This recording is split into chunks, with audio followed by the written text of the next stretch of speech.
Ladies and gentlemen, welcome to the Four Corners podcast. I am Shad here with Matt and Brad. Guys, how are you tonight? Doing good, Shad. Yeah? Doing good. All right. We want to say thank you to everybody out there joining us.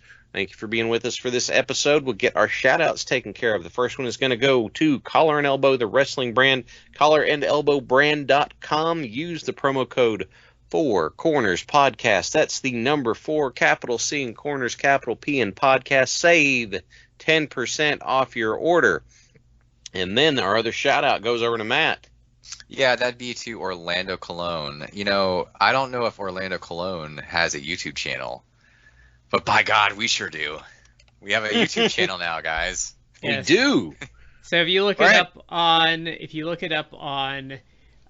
YouTube, it is 4 Corners Podcast. 4 Corners is one word. You'll see our logo. Currently, we have last week's episode up, and we have a cut of one of our match reviews that came out today. Well, the day of the recording, which is Tuesday. So for right now, we're gonna put up episodes, and we might do some exclusive match reviews for it, but we're gonna mine and pull like some of our match reviews for it. I'm in the process of moving right now, so once that is done, we are going to explore some options of stuff for the channel. Yeah, I actually just posted the link to our YouTube channel on our Twitter. We're recording this on Tuesday night, April 6th. So if anyone wants to like mark it on their timeline, but I posted the YouTube channel, and I think I posted on there like we would in the future do exclusive content, which I'm putting myself on the hook for that. So maybe I'll be the one doing the exclusive content. There's some stuff I have planned that I'm going to get into in a couple months. But if there's one thing you can do if you're listening to this or you see Matt post it, subscribe. That's going to help us out a lot with YouTube. A lot. It's about everything on there, so that would help us a lot. And also, if you want to actually see our pretty shining faces, we did a couple of live streams with the Open Airlock Policy YouTube channel the last 2 weeks, so check him out. Check our appearance out. We talk some wrestling. We compare Vince to Bigfoot at one point.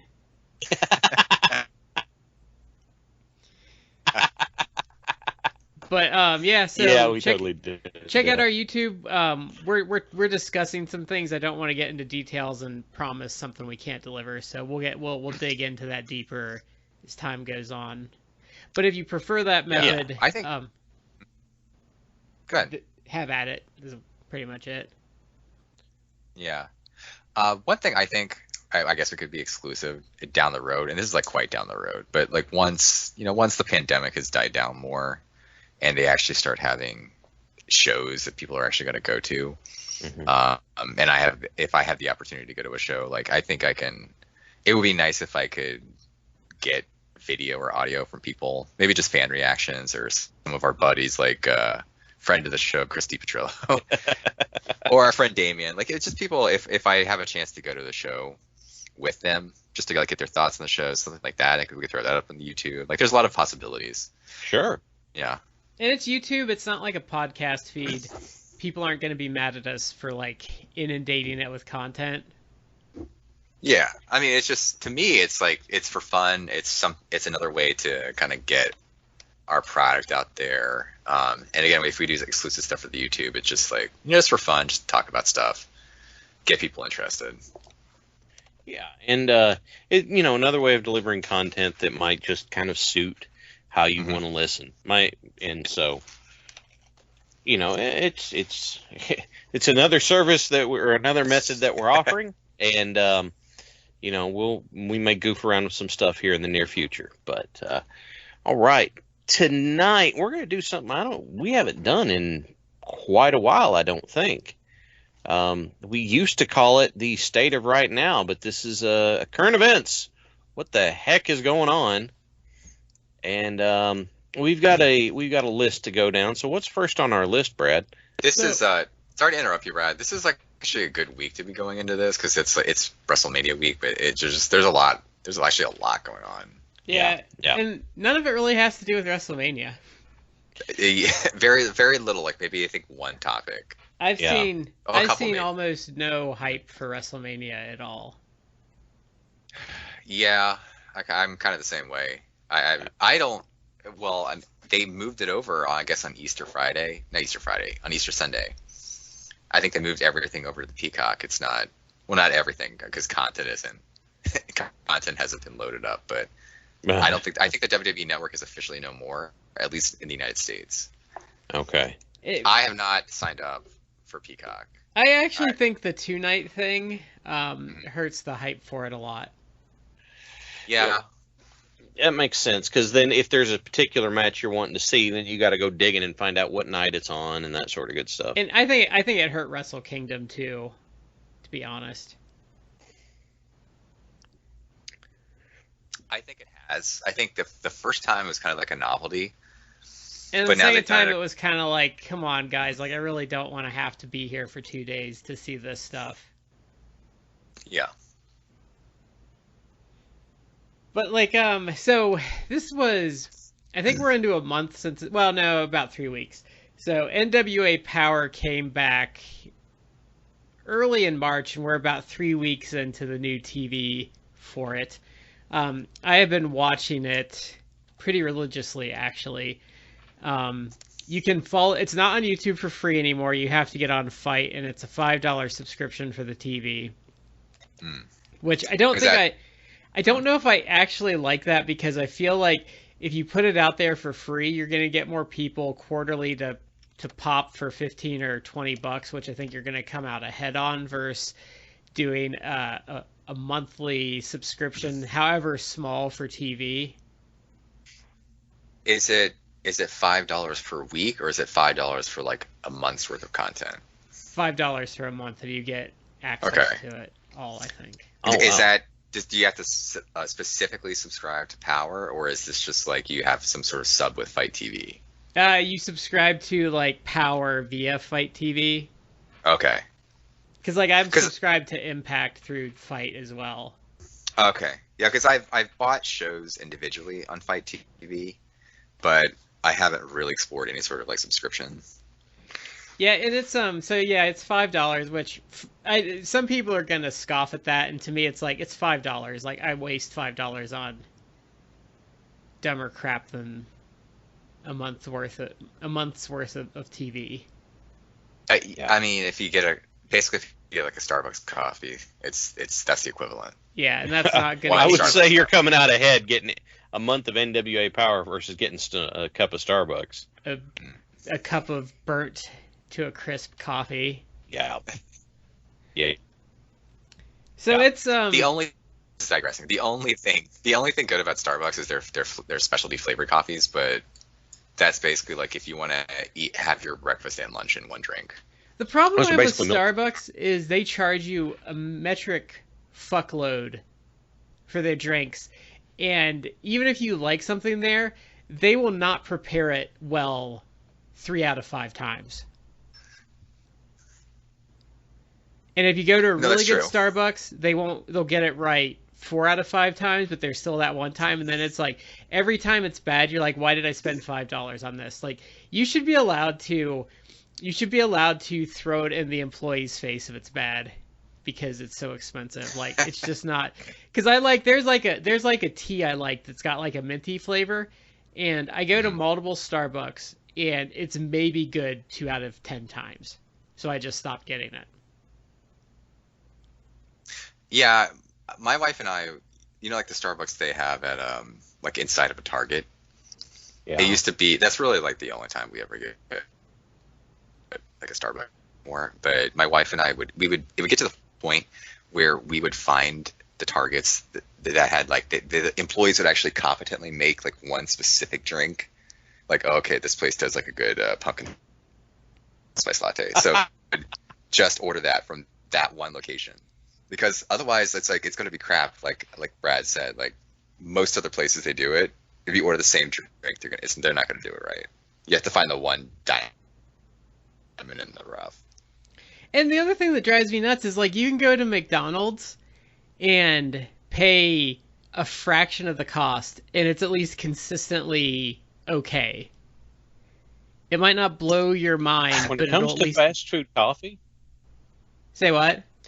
when it comes to fast food coffee, McDonald's is pretty good, and they'll mix it yeah. up as you want. You know, cream, sugar, that sort of stuff. I always just drink my coffee black. Therefore, Well, I can't stand Starbucks. Funny story But- about McDonald's coffee is they essentially bought Tim Hortons coffee distributor out from under them. Really?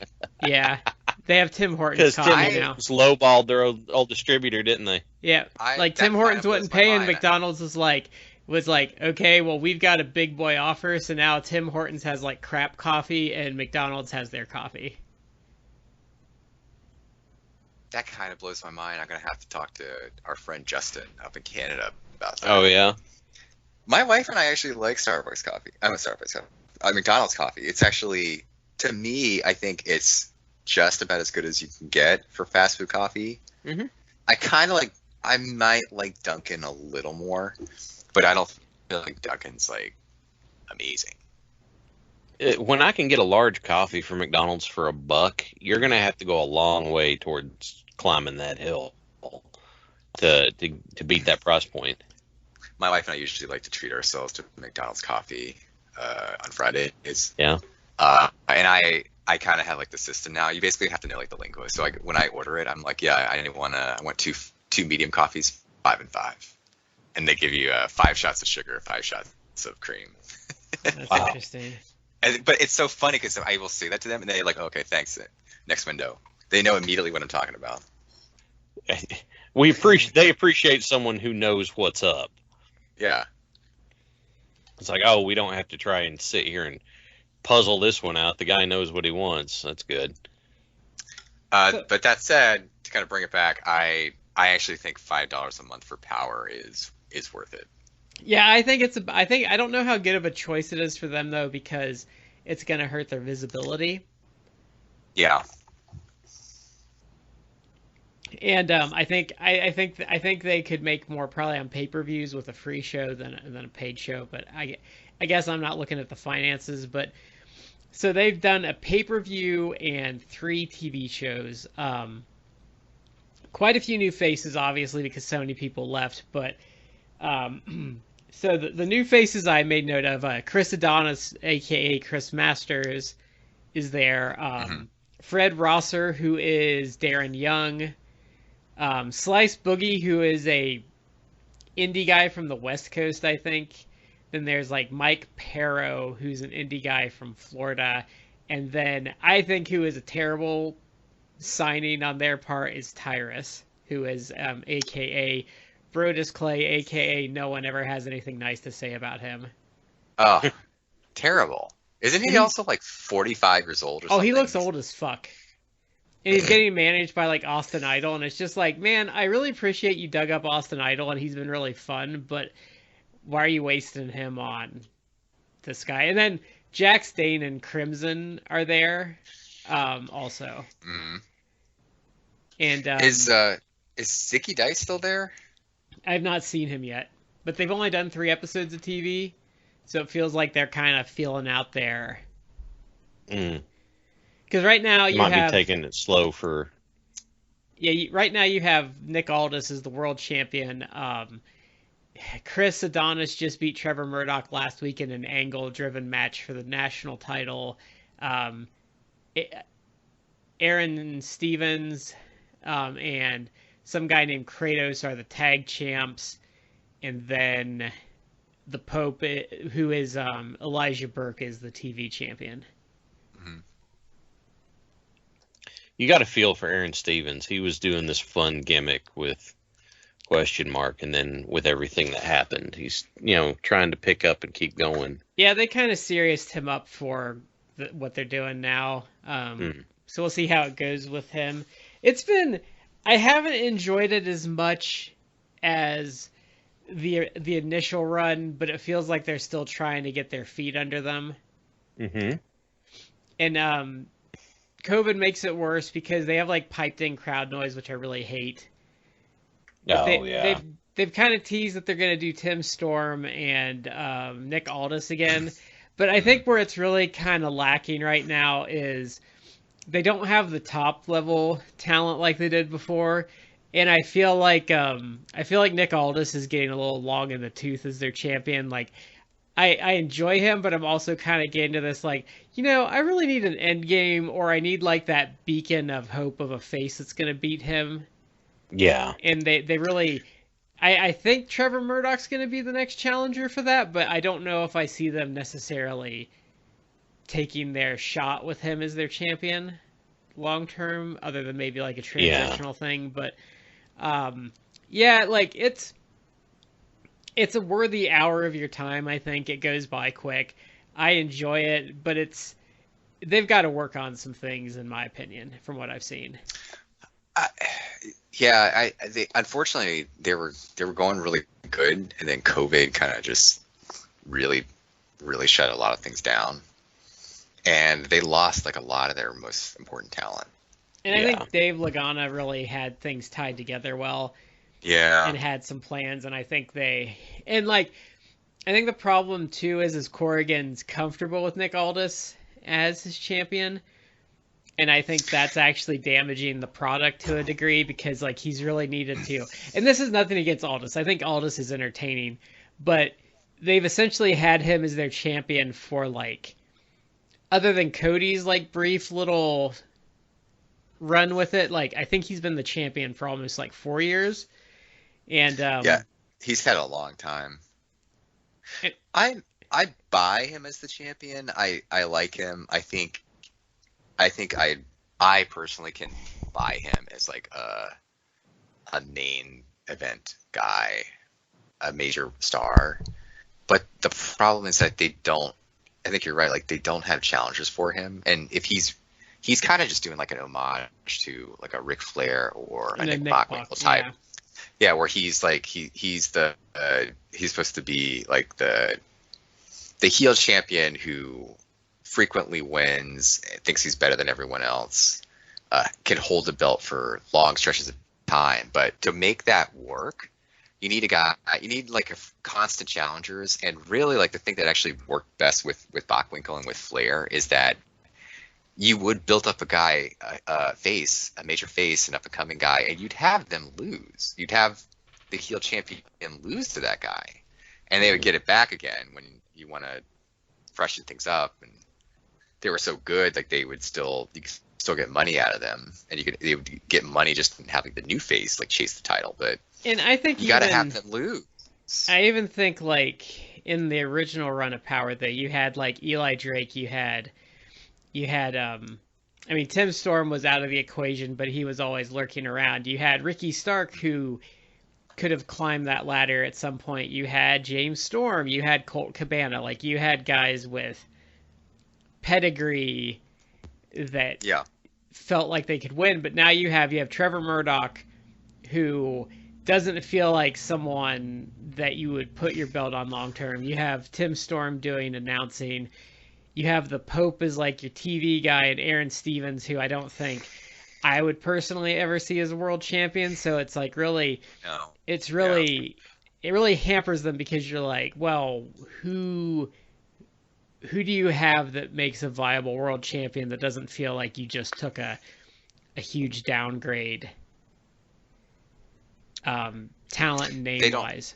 I don't think they really have that person. No, they don't. I feel like they would be really best served if they were to pair with within the company. You know what I would do? I would partner with AEW, and I would get Dustin to come in and take the belt off of him for like a little bit. I personally feel I like that idea. I agree with you. I think AEW would be key, especially since AEW, that's a whole other discussion we could get into. AEW seems they just have like an absolute ton of guys on their roster or associated with them. I don't know if it's people actually signed. It's a good way of putting it. But you have a ton of guys, and AEW Dark should not be like 3 hours long every week. Like it's mostly like squash matches. Like it's all squash matches. You get like maybe one or two. Yeah, you don't need that. So why don't you do like a partnership where you take some of those AEW guys and you basically lend them to NWA Powerrr. You have those guys getting experience. You have them working matches with fresh talent. You have them maybe creating compelling storylines, and then you could do something with them both in NWA Powerrr, and you can bring like the NWA Powerrr guys in. Like unfortunately, like you have a heel champion in Kenny Omega, but I've always felt that I kind of felt this way back in early 2020. And I guess late 2019 when NWA Powerrr was really like going, I thought that they could have done a Powerrr AEW, not like a feud per se, but definitely like some cross promotion. Mm-hmm. Because I felt like you could have had Nick Aldis come in and do a program with the top face. Something like that. I don't know. Just real world champion. Yeah. Versus whatever, and then if you don't end up wanting to put someone over, you could do a screw finish, but that's kind of a unsatisfying way to end it. But I really like. Go ahead. I really like this idea that you're throwing out of bringing Dustin in. I feel he would actually really fit with it. I mean, obviously because he has the NWA WCW roots. But I think he's such a great worker. Like he could really make it compelling. The only downfall that I would see to this plan is that you would not want to make, like you'd want to be, the word I'm looking for here, I think judicious. You'd want to be judicious in how you exchange people back and forth, so that NWA doesn't start feeling like they're just being a farm league for AEW. I'd feel like this would be more of a one-sided thing where AEW would just be sending guys over there to get some extra work. Is how I would see this. Well, I mean, you can totally do it, but I'm just saying you'd want to make sure that they don't feel like that they're just it's like, hey, we're going to send you some guys to, get some polish and get a little better. And then Powerrr's kind of like, why are you, so it doesn't feel like it's like, hey, we're sending you to the B squad to get better. It's we would want to avoid having that happen, so it could be a happy partnership. I also think the problem Powerrr has right now is they really don't serve a purpose.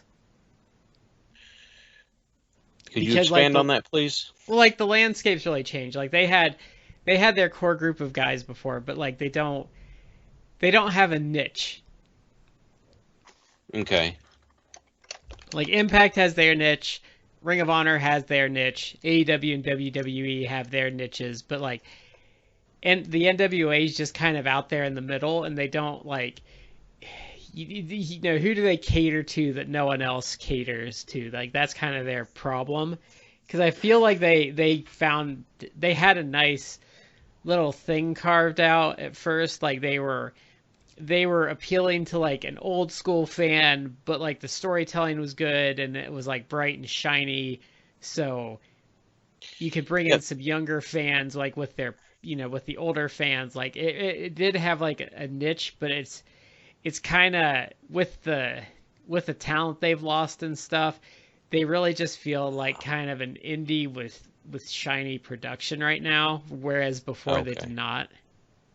Okay, I was getting ready to say that's what they were doing, but now I see where you're going with it. And yeah, you're right. The losing as many people as they did obviously makes it difficult, because now it's like, well, crap.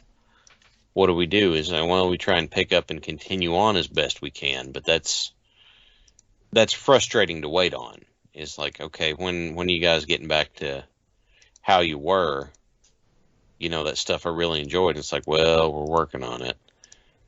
There's some other things that have hurt them though. Like they've been doing this stuff with Thunder Rosa and Camille for the women's title, but like Serena Deeb hasn't actually shown up on TV yet, and that kind of really. Right. It doesn't help them. So then I would say, and Rosa is being shown so prominently on on AEW too. I think that helps them though, actually. Fair enough. So two things like that. I don't know what's going on with Rosa. I don't know when her contract's up, because it very much almost seems like she's more of an AEW talent at this point, even though she does her own like indie stuff. She has her own like indie company, and she is, I think, still technically part of the NWA. But and the other thing is, like, you're probably not going to see Serena Deeb for a little bit, because she not that long ago underwent like knee surgery. She had like her knee scoped. So it's not like a reconstruction, so she should be back relatively quickly, but it would not surprise me if she's not around for another month or so. That's still something you want to take some time and have happen right. Yeah. So then I would say, has this been the juiciest bit of drama the last month or so in the wrestling landscape? If I'm looking at my program correctly, then I would say it probably is. Okay, so this is I'm going to call this the Andrade getting released / is Charlotte pregnant with a child or not drama. It almost sounds like a Days of Our Lives storyline, except that none of this is on screen. You honestly wouldn't know anything about it if not for basically the internet wrestling community. Yeah. Mm-hmm. If it wasn't for the dirt sheets, no one would have any idea. Basically. Anyway, with the Andrade release, he asked for his release. They didn't want to release him because they won't do anything with him, but they know he's marketable. So, yeah, I think Meltzer at one point said, I think his statement was, Vince doesn't see anything in him, which is like, whoa, what? Yeah. Isn't that just the story of so many guys that are either currently in the WWE or have been in WWE the last, well, you could say like many years, but certainly last like 10 years. Like, you have a guy, he's super talented. I mean, they had him take off the mask, and like a lot of actually masked wrestlers, he took off the mask, and it's like, oh, he's actually very handsome. So you can, he's completely marketable in that regard. I mean, he told a story. He did an interview after his release, which was only in Spanish. My Spanish isn't great, but I did get some English translation for it, and it was actually with Hugo Savinovich. And one of the things he basically said was that the only reason he even got the NXT title is because they didn't want to transition. I think they wanted to keep they wanted to keep Drew kind of strong. Okay. So they thought Adam Cole beating him wasn't right because Adam Cole is too little, which I've kind of shared this before. I'm not even the biggest Adam Cole fan, but I do feel bad for the guy. Like, the guy is over with people, and I do think he's talented. Like, he's ridiculously small, though. He should be on the main roster, and should have been on the main roster at a minimum 2 years ago. Like, him and all of the Undisputed Era. There should be storylines built around him. He should be like a major, one of their main talents on the main rosters, but he isn't. I think part of that is because it's like, he's not a big dude. He's like, going back to like the 1990s, early 2000s. He's like a Shawn Michaels build, maybe. Yeah, he's smaller than that. I've been at shows and I've been near him, and he is like my size. I've shared on this podcast, I'm not really an Adam Cole fan. I've never kind of gotten the hype for him. But it's to the point where I feel he is so obviously being screwed over that I now feel sympathy. Like, they've made me have sympathy. I think the problem is they signed him so no one, he's in this huge class of guys that I classify as, they never had any plan for them or wanted to do anything with them. They just signed them so that no one else could have them or make money off of them. That I think that's 100% accurate, and yet they still actually made him over. He got over, and they actually did something with him that got over, that resonated with people, that people liked. I mean, the Undisputed Era at least in NXT, and even when they were doing some tri-brand promotion stuff, like what, 2019? Like Yeah. he was over. Like they were booking him well, but nothing since then. It's like it's a joke. But that's apparently, according to Andrade, that's the only reason why he even got the title, is because they thought they were going to move Drew up to the main roster, but Adam Cole to them was too little. So like, you don't want this little guy pinning, big bruiser Drew. So let's just have it be like a schmoz thing where Andrade gets the title. Then you can have Adam Cole win down the line, either from Andrade or someone else. The funny thing is, him and Gargano probably had the best match in NXT history, and Andrade's gone, and NXT has just systematically destroyed Gargano since then. Yeah, he's not.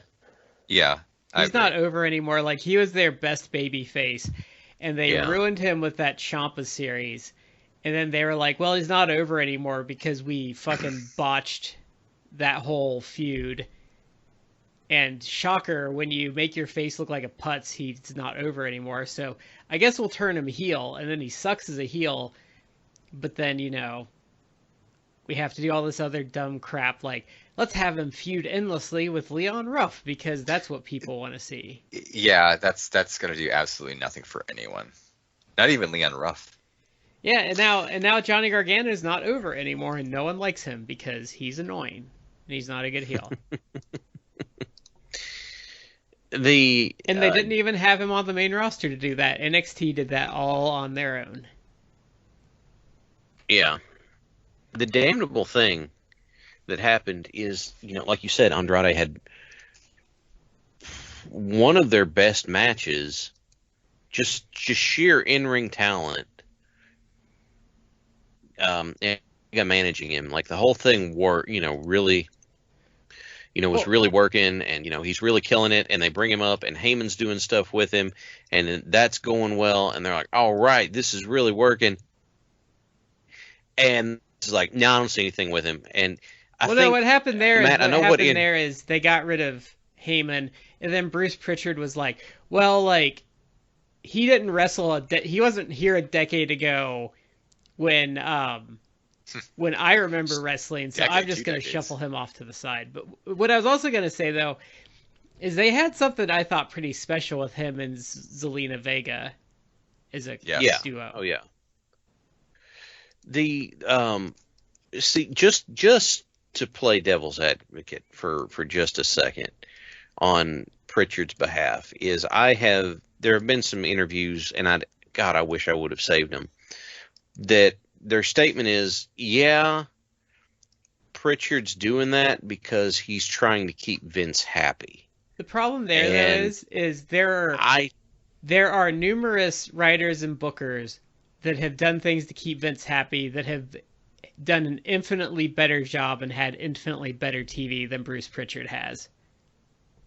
Yeah, but Paul Heyman, for example, that Ryan Ward guy that's done, like, their best stuff recently, even Road Dogg did. I don't know. I have a hard time giving Road Dogg a whole lot of slack after that whole, hey, we're turning Becky heel, and you all are just mad because you don't get it. And it's like, no, sir. No, I think not he even was just close. doing the company line, because he talked about when he finally left, he was talking about his frustration with trying to navigate the system. Well, in any event, they do all of this, and then,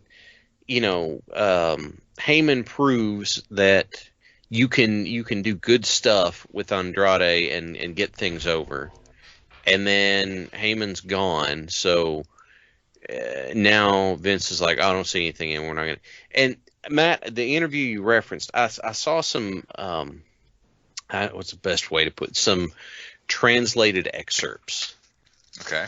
And he was apparently just so frustrated because he would go to the shows and then just sit in catering the entire time because they wouldn't have him do anything.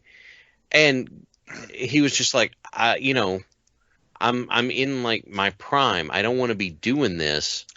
Let me go. And they're just like, no, we're not going to let you go. You know what I hate totally about get that is the people like those WWE stands that are just like, Mhm. "Oh, why doesn't he just want to get paid?" It's like because some motherfuckers want to earn their keep.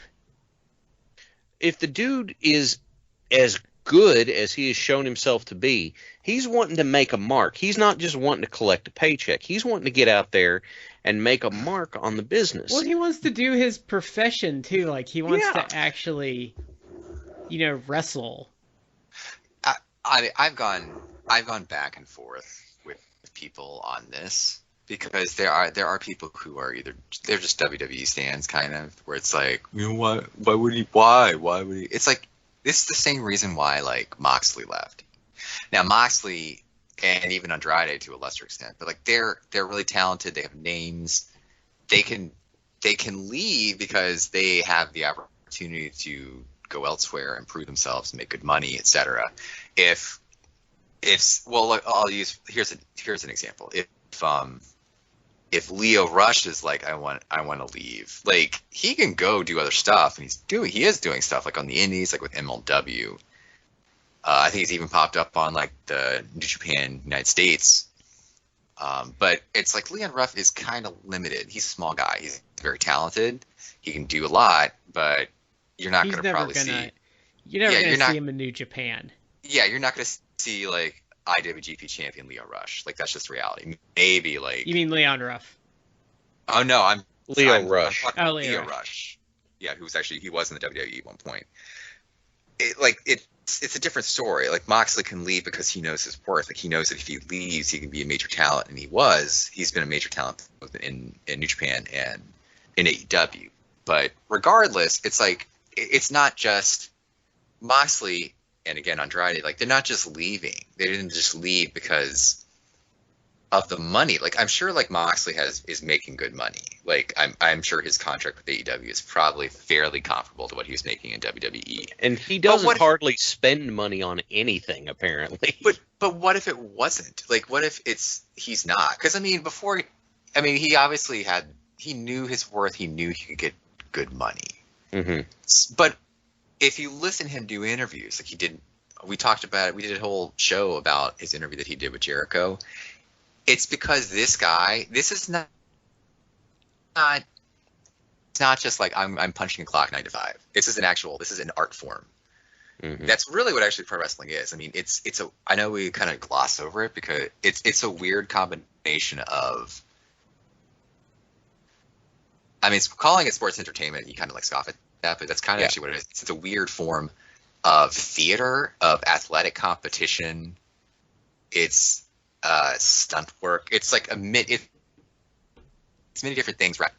You are telling a story and you're actually giving a very like physical, visual performance to people. I love how Xavier Woods put it. I can't remember what interview he was on, but his statement was wrestling, professional live wrestling, is Shakespeare in the Round where you're getting punched in the face.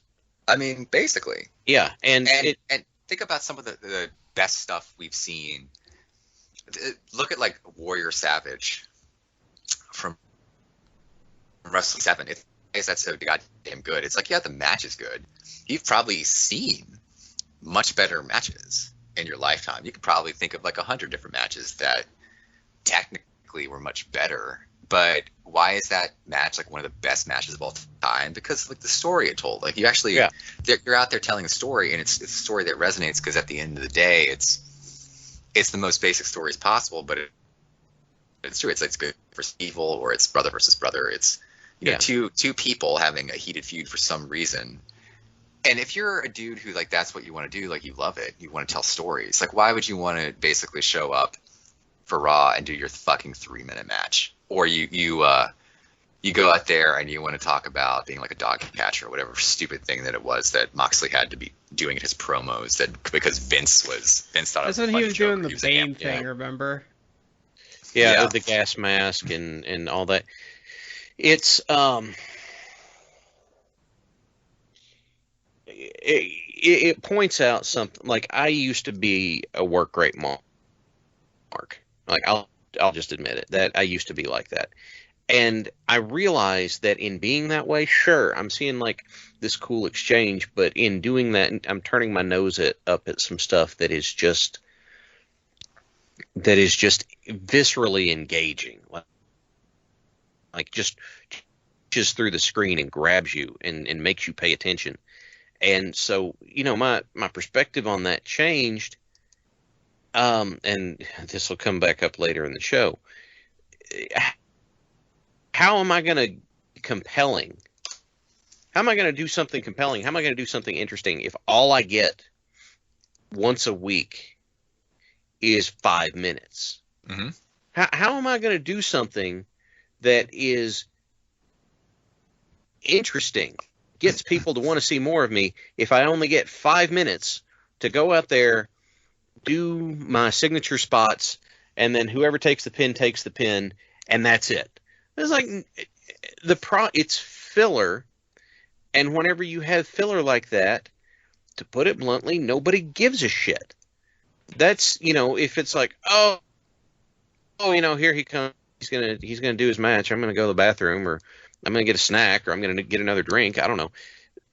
Then nobody cares, nobody's invested, and it's not like Steve Austin was suddenly over just because every week he'd come out and, kick, wham, stunner, that's it. That was after years of buildup and him doing longer form stuff, and like the Rumble and the King of the Ring and the match with Brett and all that. That's like the end result. You can't jump right to the end of the book,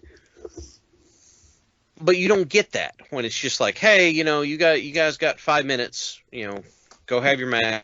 The problem is like WWE is. And the problem is WWE's like a content mill now. Like that's why there's no resolution and everything's just such filler, because they're just getting paid to provide content now. They don't really care about the quality of said content. That reminds me of something else. Mm-hmm. That reminds me of something else we talked about. For the last, I don't know, 2-3 weeks, we've kind of been picking up the running tally of how much actual wrestling took place on Raw or SmackDown this week. Raw's usually pretty good. SmackDown's usually the really bad offender of like no wrestling. But consider for a second, if I'm going to tune into a wrestling show, I expect to see wrestling. But guess what we don't get? We don't get that. How am I going to get people engaged? It's not, and I don't. This is going to sound like I'm picking on people, but I don't get wrestling company stands. Okay, if you want to say, hey, look, I prefer the way this company does stuff to the way that company does stuff, that's one thing. But to say this company's the best because everybody else sucks, it's like, now wait just a minute. Yeah, because if you're taking. Even on this show, yeah, we're pretty positive about AEW. But like, if you really like, we might have to do a show on that. But if you were to ask Matt and I what problems we have with the promotion, I think you would get like a long list of problems Matt and I have with it. Like I know you guys have sat through rants of me talking about like. I don't like how they handle their lower card guys. I think Dark's just a disaster. I am a fan of AEW. I was actually listening to old podcasts we did when AEW was starting and how like excited and hopeful I was for it. And I still would say that at least of the American companies, I still like AEW the best. And I think they do put out a good product, but that's not to say I don't have a list of things that I wish they would change. Like I do. We could do an entire show of my criticisms of AEW. Yep, they're booking of certain people like Miro, which I don't get even now. Yeah. Well, but if no one's perfect, and if you can look at them and say, they say, well, you prefer this company? Yeah. Well, they're not doing this right. Yeah, you're right. They're not. You know what you're saying? You're not being blind. You're not being blind and saying, oh, no, they do everything perfectly because I like them more. You're just saying, you know what?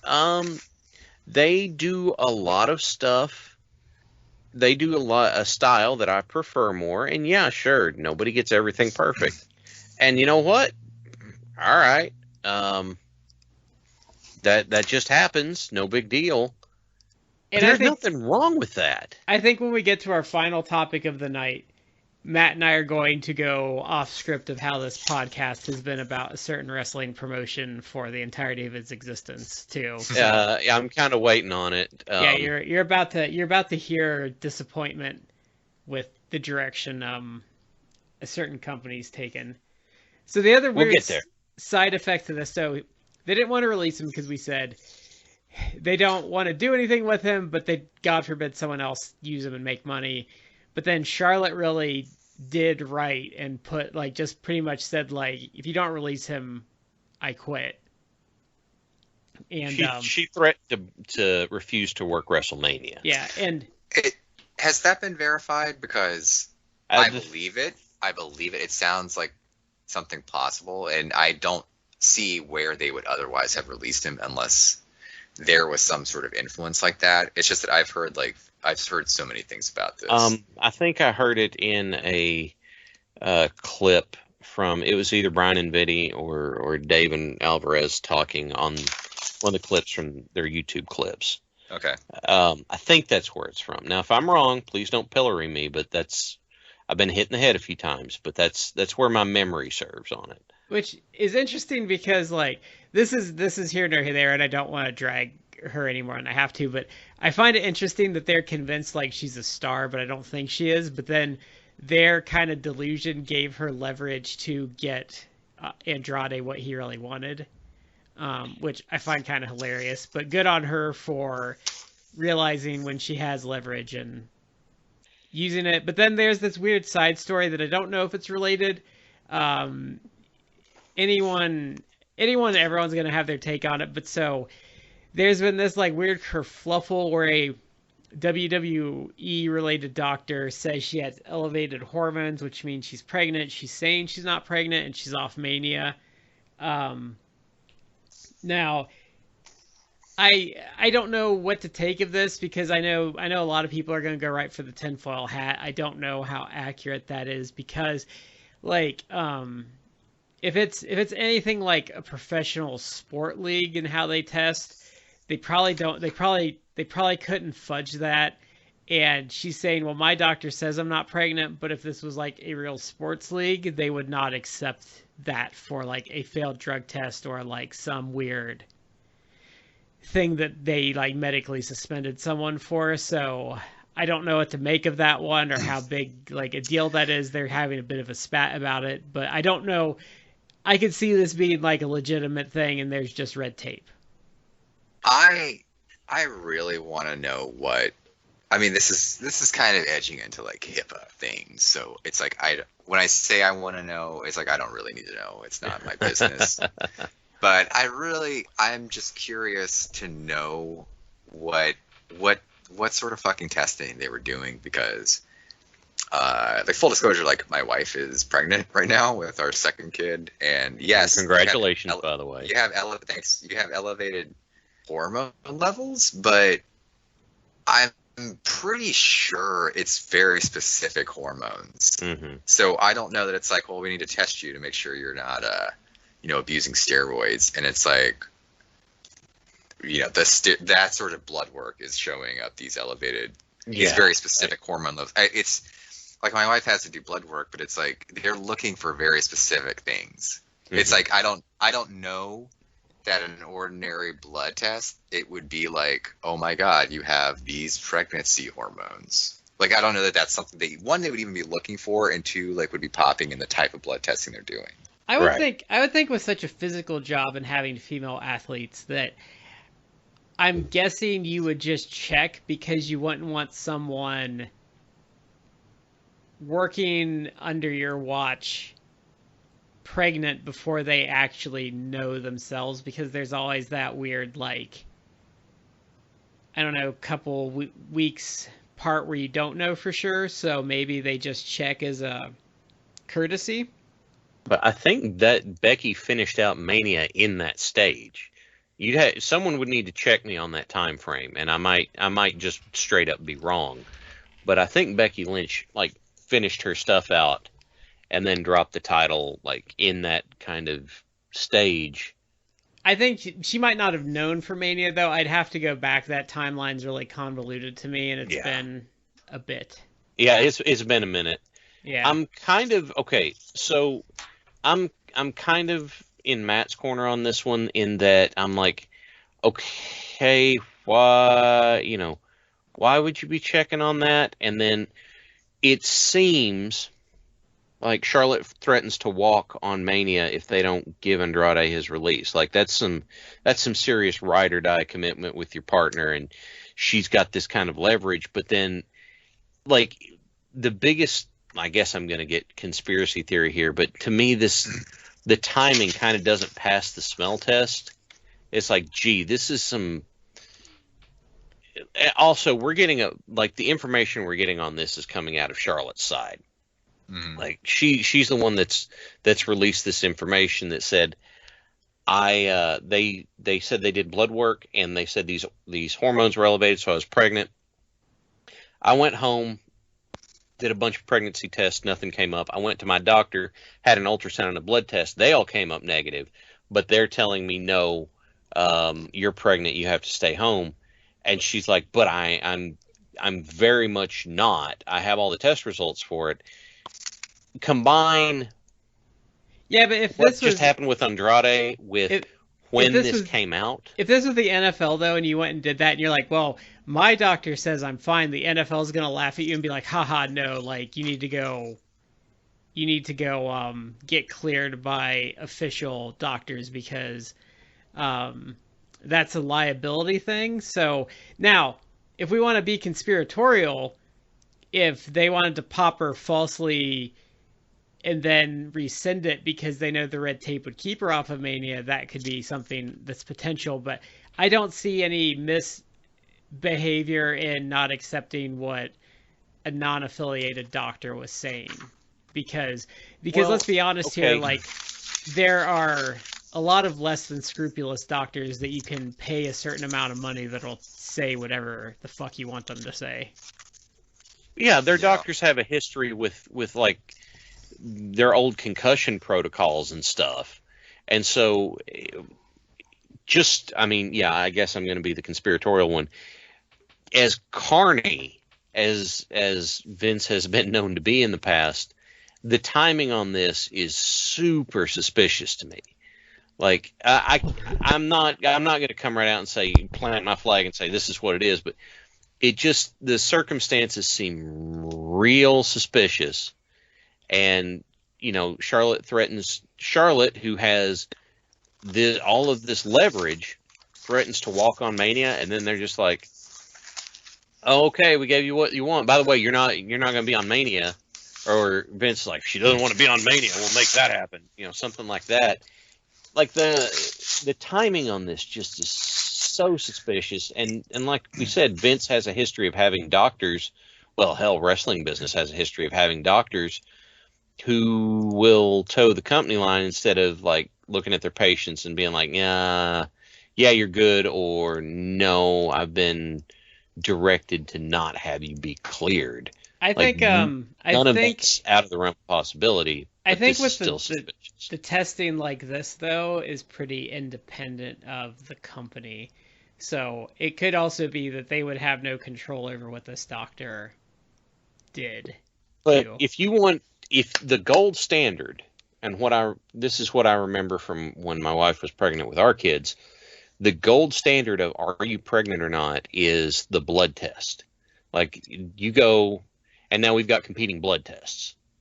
Like all we've got on one side, they're like, you got these elevated hormones, but on the other side, they're like, we did an ultrasound and we did a blood test and everything came up negative. It how should I put this best? It stinks. Okay. Yeah, but not saying that it's bad. I'm just saying this whole circumstance stinks. It smells real bad. But the thing is, though, I'm not saying that they didn't do this on purpose, but I'm saying like no sports league is going to take that outside source. They're gonna want confirmation from their people. Like if you were an athlete and you got popped for something, you can't go to your doctor and be like, well, I'm clean, see the test results. They're going to be like, haha, no, you have to, like, they don't, that's not like necessarily how it works in other leagues. So I don't think WWE would. Now, I think false positive is possible, but I don't see anything suspicious in them not accepting what her doctors are saying, because I don't think any league, any like organization would necessarily accept what an outside doctor is saying. It's super simple. Just have the same doctor run the test again and see what comes back. But if they don't want to do that because they don't want her on the show, then they can just be like, no, we have our test results. You know, we're not running it again. It's not like it would be new for them to cook up a storyline super quick. Well, I think in Anything like UFC, when they do like B sample stuff, that takes a while. That's never quick, from what I remember, the couple times that's happened. Like you get the initial failure, which is usually like a couple days after the fight, but then when they say they're going to test the B sample, that's always like a couple weeks, isn't it, Matt? I don't know if it's that long. It can be a few days at least. Yeah. I don't know. I know we shouldn't do conspiracy theories, but I'm kind of with you, Chad. It seems a little too convenient. One of the things I had heard rumored, but I think it might have actually been something that the screenshot I read, it almost looked like it was from like 4chan. So it's like you can't necessarily trust that. Yeah. But the rumor, the kind of innuendo is that she used her leverage to get him his release, and it sounded like they were calling her bluff, where it's like, well, you know, if you want him released, we could do that, but you know, we're not going to book you for Mania. And she was basically like, oh, okay, yeah, cool. And I don't think they were expecting that, but then they kind of they were doing it as almost like a retaliation. Oh, and like you said, you're not going to work Mania, Mania, then you're not going to work Mania. And she's like, I know what I said. Maybe. I could see that as a possibility too. But they've done, I guess that this is now just like for a pilot. I don't know if it's like an actual full on series, but she has been cast as like the lead, and essentially they're doing a TV version of the Walking Tall movie. And she's been cast as like the lead. At least they're at least doing a pilot. I don't know if it might go to a full series. I think it's supposed to be like the USA Network, so it's not like it's HBO or primetime network TV, but it's potentially like she does. That kind of goes into like the leverage thing. Like she is potentially branching out into Hollywood. So I don't know. Like she might have opportunities, and that might, if that's accurate, then that may have played into the whole leverage thing, where I don't know. To go back to a point I want to make, it's like Andrade, I just looked up his age. Andrade just recently turned 31. It's like, okay.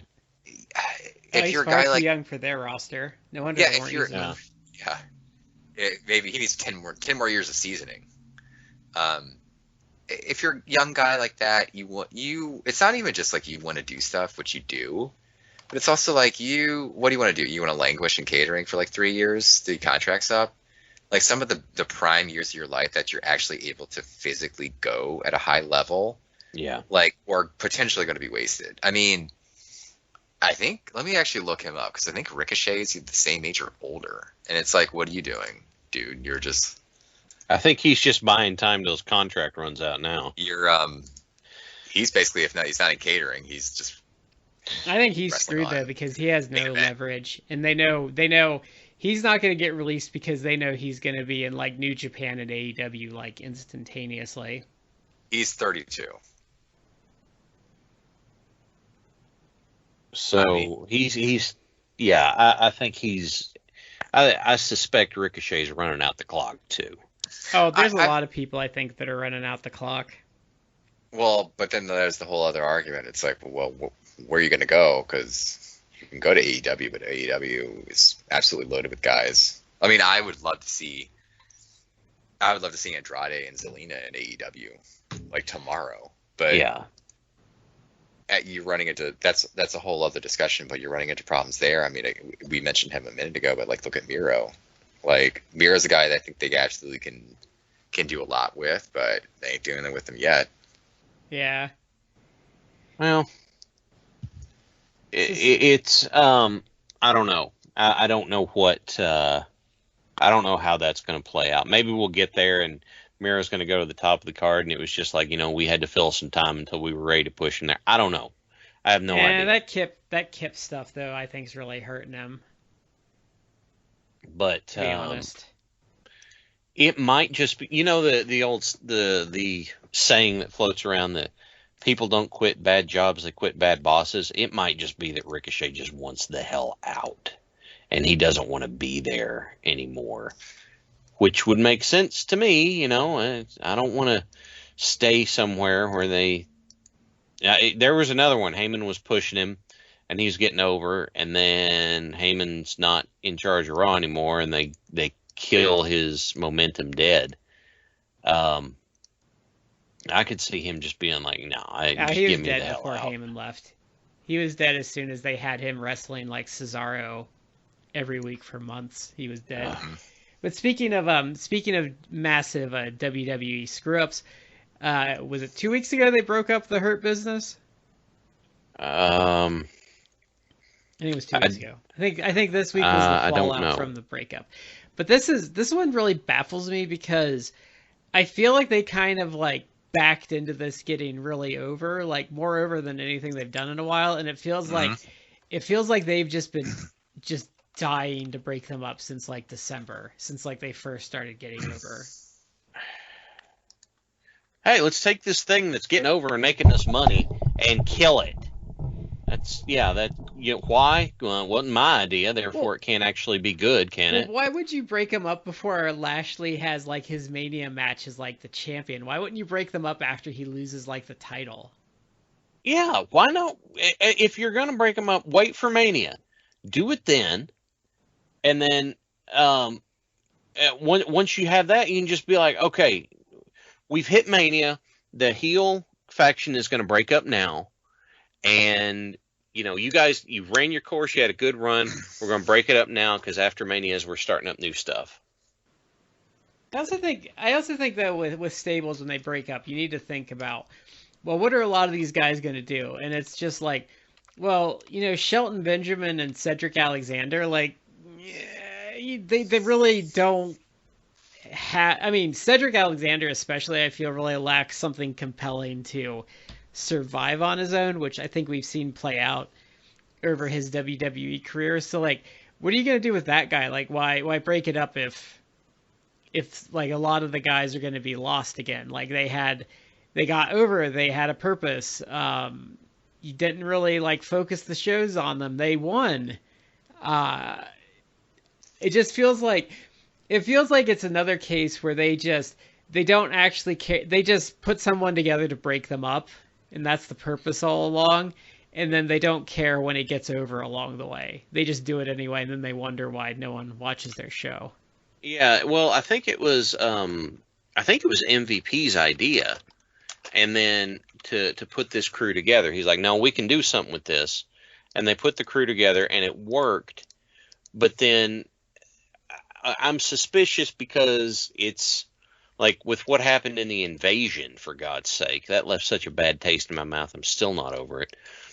Or they don't know what else to do this week on TV, so they're going to go ahead and break up the Hurt Business because it's like, well, we got to do something this week. Well, I mean, that's kind of a Bruce Pritchard special. Remember, he like broke up the Iconics, and then they were teaming the next week, and then they broke up again. And I think that wasn't. I don't think that was a Bruce special, but remember they did that with Bayley and Sasha like a couple of times before like they actually had them turn on each other. Yeah. What's the phrase I'm looking for? Just doing it because either breaking them up because it's there or breaking them up because we don't know what the hell else to do this week.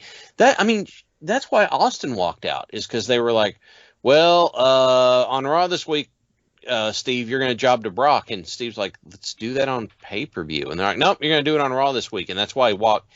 Austin's side of it has always been that's why he walked out. Was he was like, I don't care.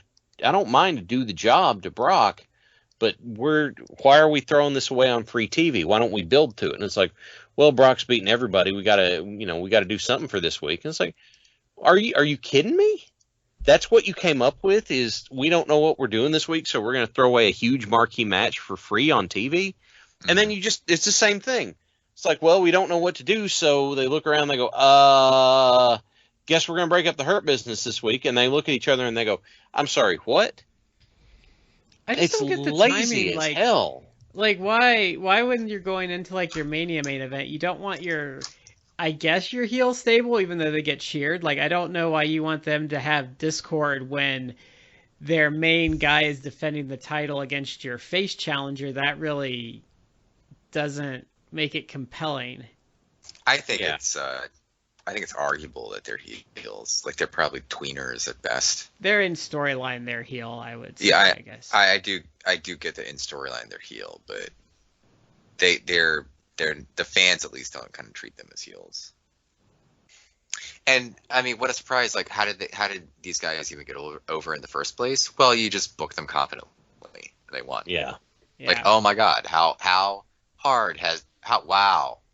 I'm on the edge of my seat. I'm like, oh, I might faint, guys. It's so complicated. How do you get a guy over? Oh, you just book them well. Wow. You mean book not them like not to be- Retribution? Who thought about that? Yeah. You mean who would've not thought? like Retribution, where they never win Yeah. and they all have stupid names? And yeah, no one wants to cheer the stumbling, bumbling moron. No one wants to cheer the guy that goes out there and he tries really hard, but he never can close it out. They're just like, screw that guy. People like to back winners. If you push someone, they got to get over. They've got to succeed at some point. Otherwise, no one cheers for the Washington Generals against the Globetrotters. Well, Krusty bet on that one time. And how'd that go? Poorly. He thought they would do. So, are they still the Generals? I thought they had a new team at some point. I just know it as the Generals, so that's what I defaulted to.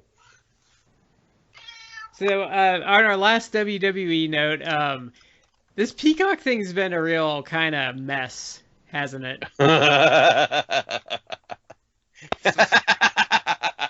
So, this has been kind of an ongoing thing, and I think things are just disappearing randomly, but I think it was about a week and a half ago, the Piper blackface thing from Mania 6, Vince saying the N-word. I don't remember what pay-per-view that was.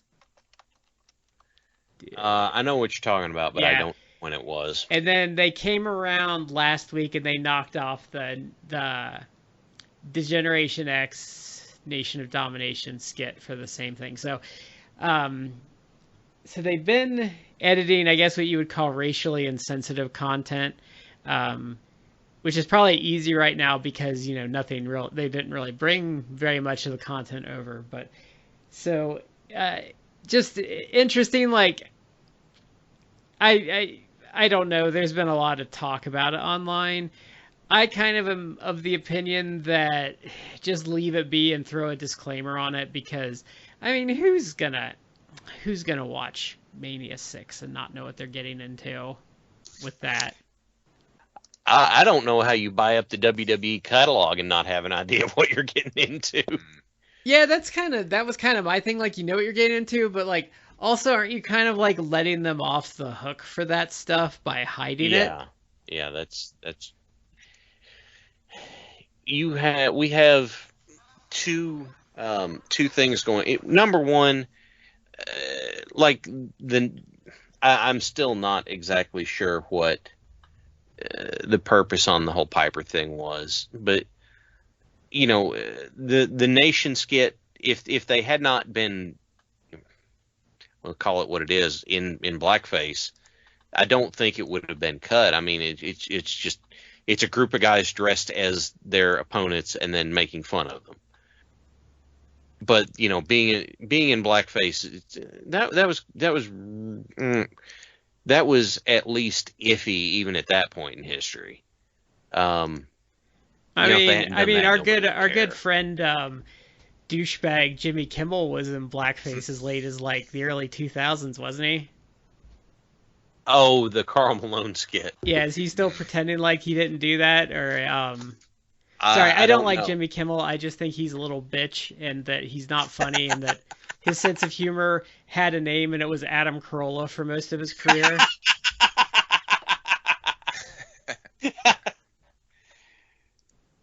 Sorry, I've never liked him. I didn't like the Man Show.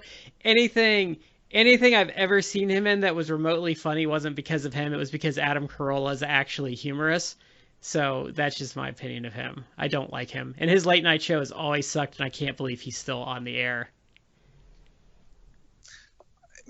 Pretty much all of those late night shows are just absolutely awful. Conan's okay sometimes, but like he's getting up there. I like Conan. I was actually a fan when Conan took over Tonight Show, and then of course he got screwed out of it. And then he's been doing a show for like years now on I think TBS, which I think he just announced he's ending it.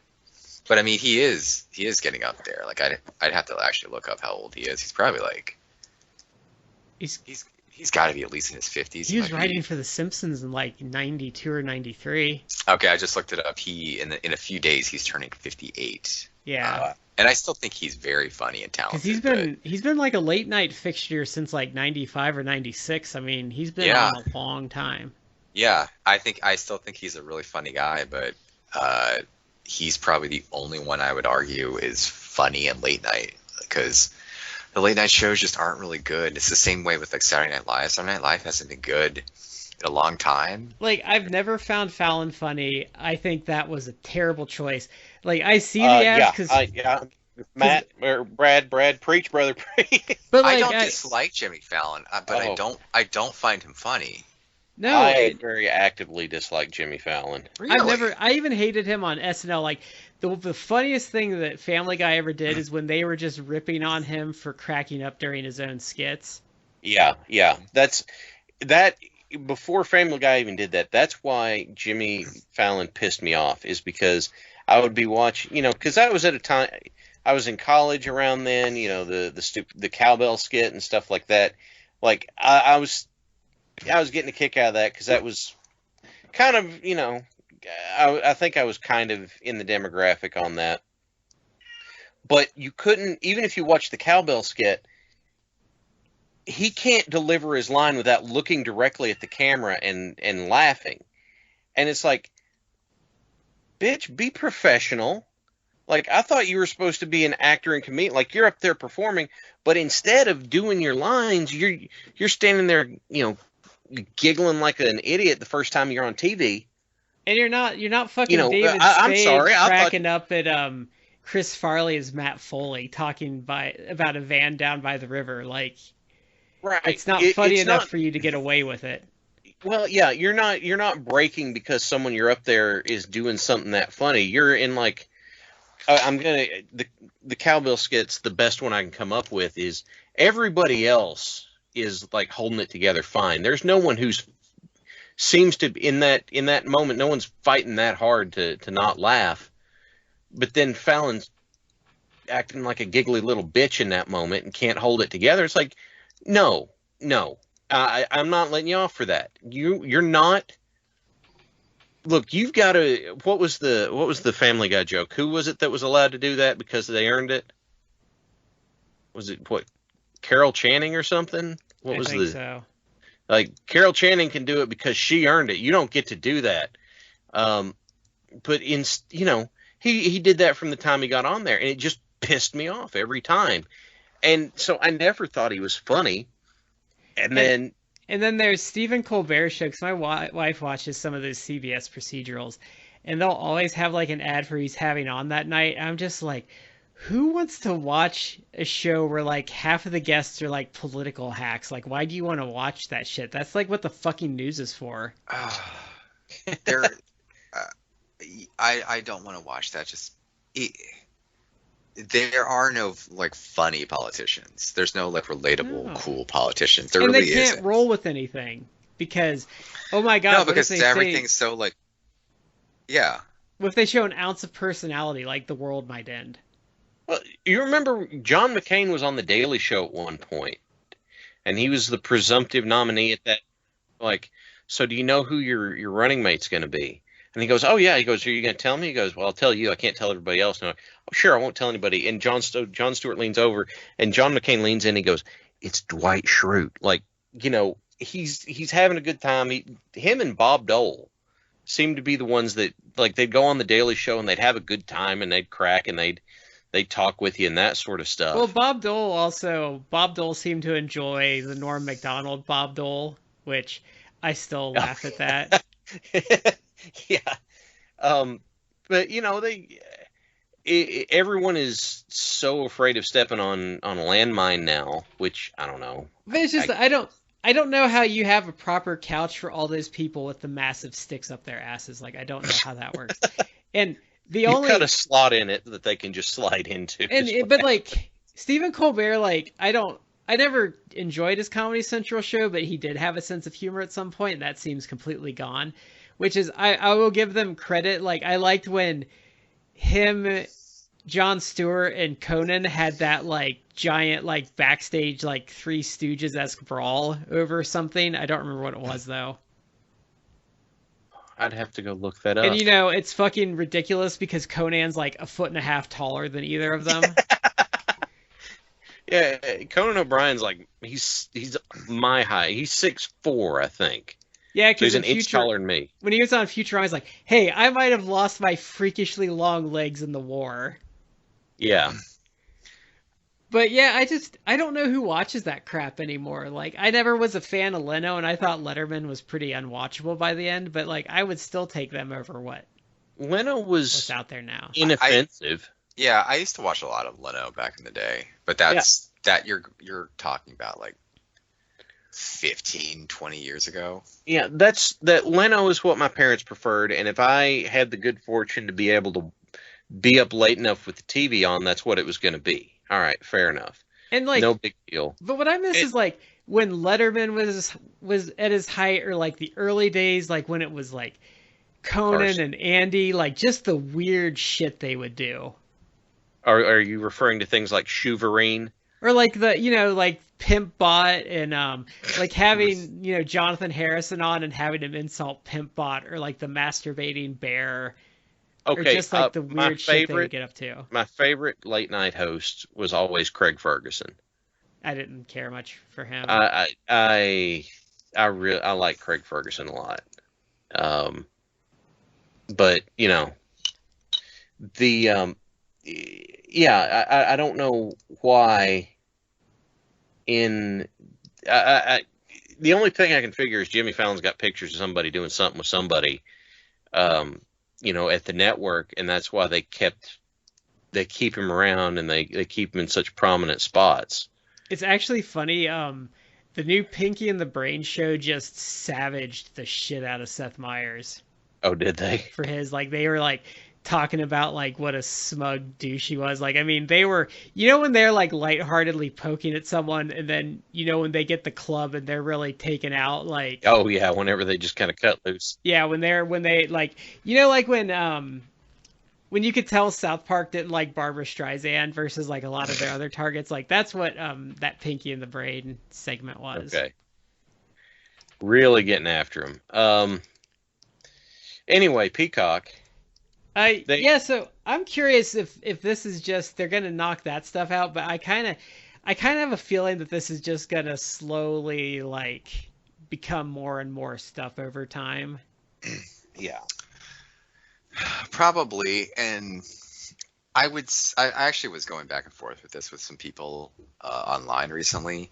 Like, they were taking kind of the approach. It's like, well, this is good because the stuff that they're removing so far is like racist and everything. And it's like, yeah, I'm not disputing that. I don't need these things per se. Like, I don't really care to see Vince McMahon use the N-word. Like, that's not something I ever wanted, nor do I care to ever see that again. So if you want to excise that, like, I'm not going to complain.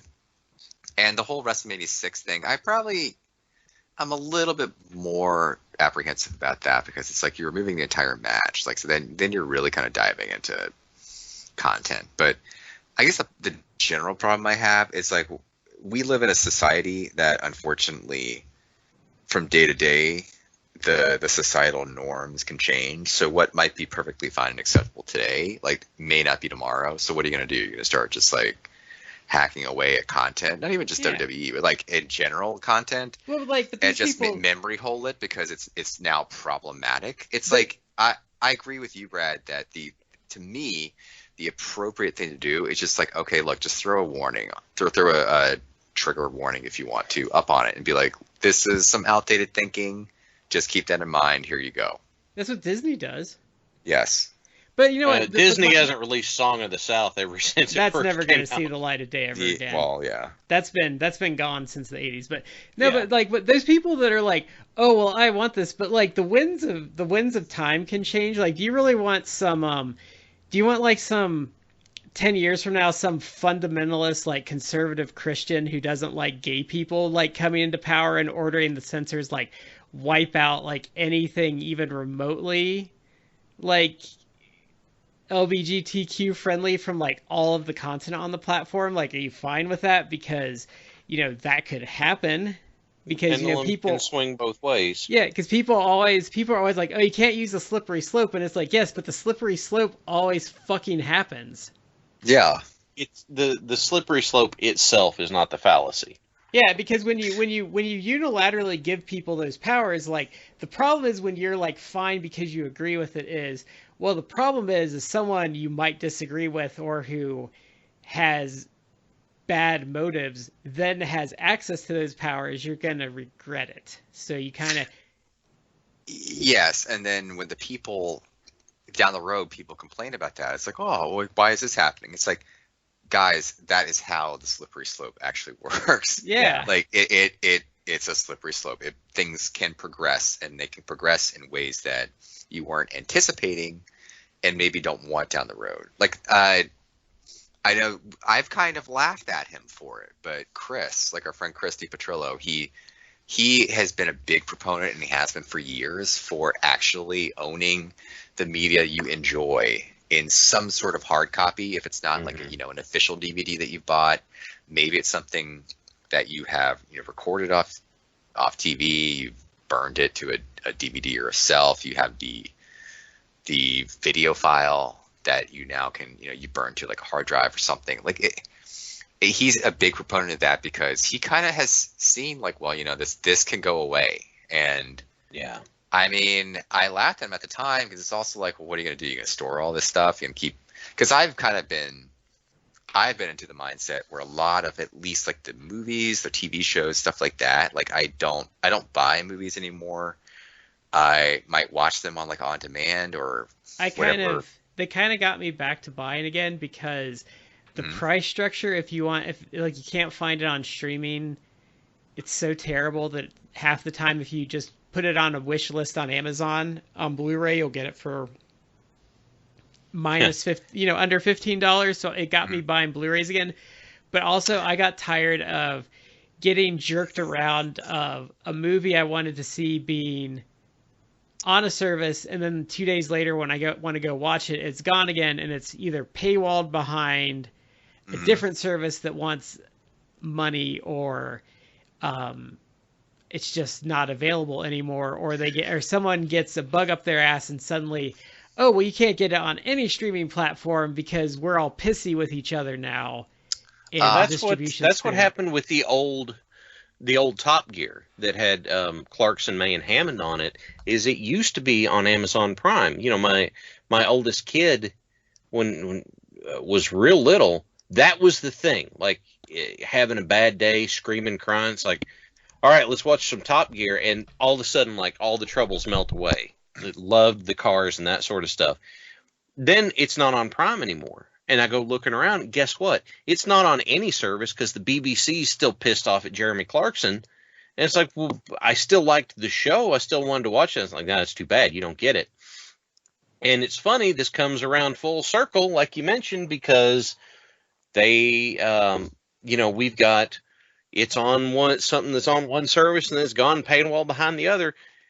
On Netflix had The Office for years and years, and then NBC, no, and they put it on Peacock because they're like, oh, that'll get people to come over. And if you go to like the rabid Office fandoms, like the subreddit and that sort of stuff, everyone's immediate response was, I'm buying the DVDs or I'm pirating it because I'm not paying for Peacock. Like, yeah, I'll use one example. Like I'm still not done with it, but I was trying to work through that show that used to be on FX many years ago, Sons of Anarchy.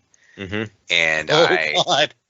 I was like, I was several seasons in, and then I watch things usually very slowly. If it's not a show I'm actively watching with my wife, it's a show that I will watch an episode, and then it may be like 3 weeks before I watch another episode. So it takes me some time because unfortunately I live a busy life. But I was watching it. I was trying to watch my way through all the seasons, and then I go to watch it on Netflix one day, and it's just gone. I'm like, what the fuck? Where is it? And then I research it. I go online, and it's like, oh, it's Sons of Anarchy is one of the shows that is now exclusive to Hulu. And it's like, son of a bitch.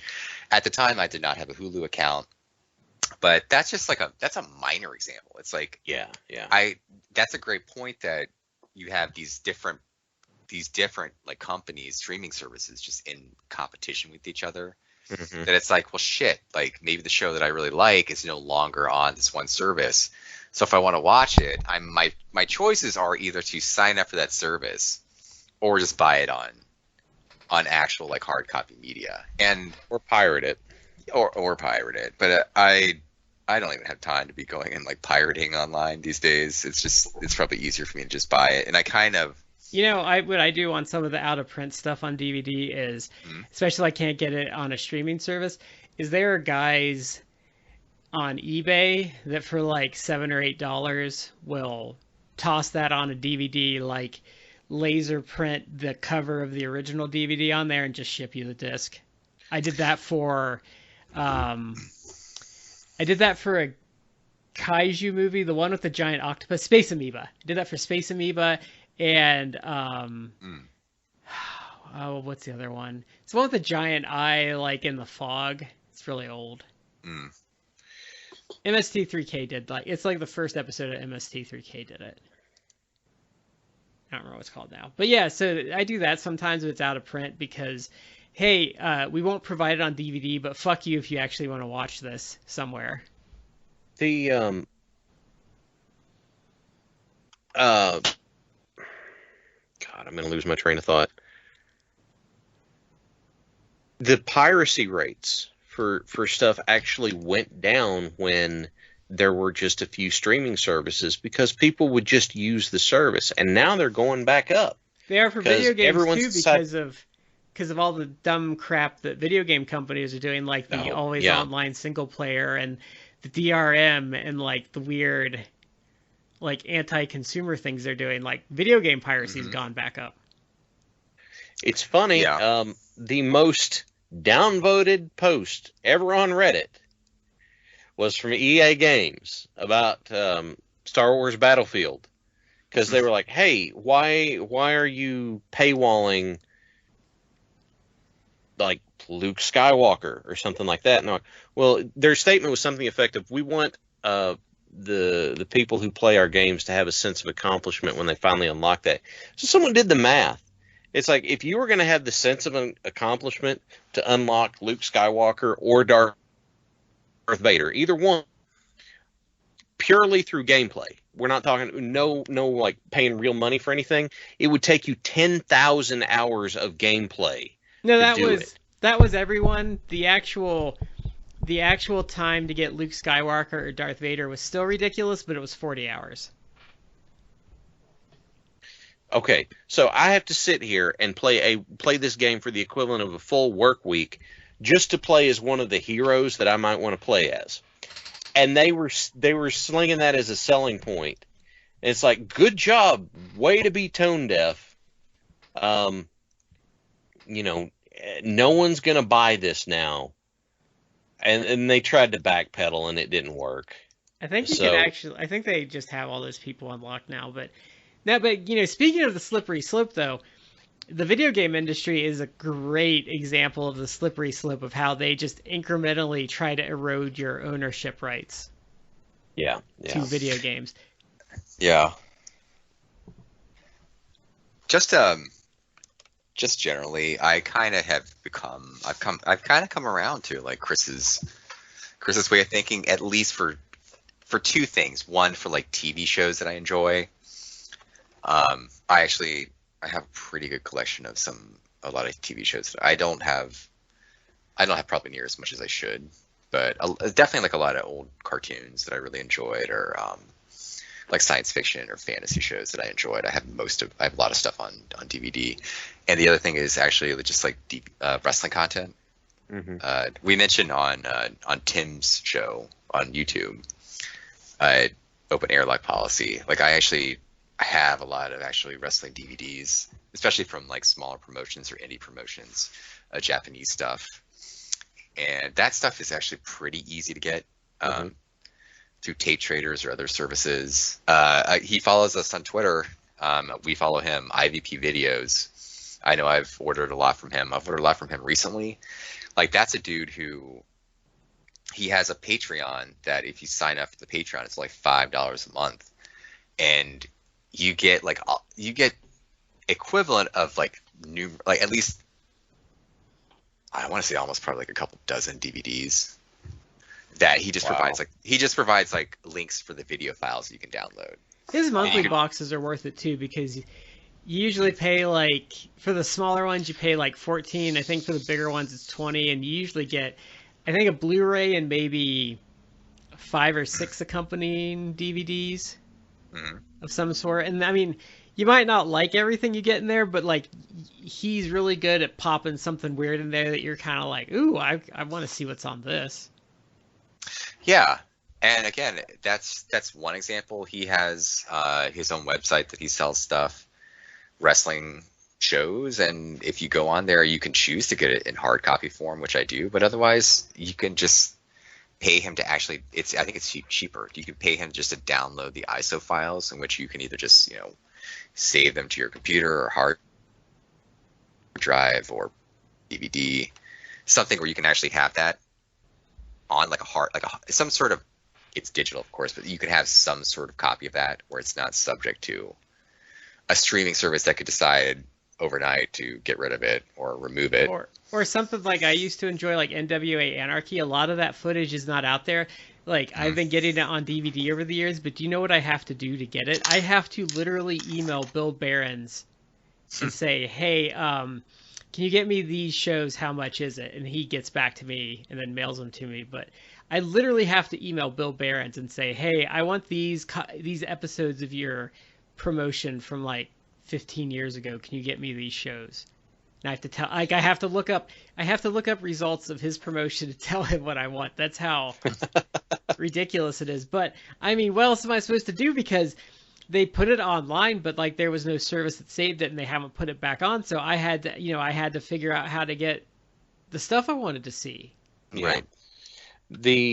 My running joke through this whole thing has been, if they're going to censor this, then they're going to have a heart attack whenever they see what's in ECW.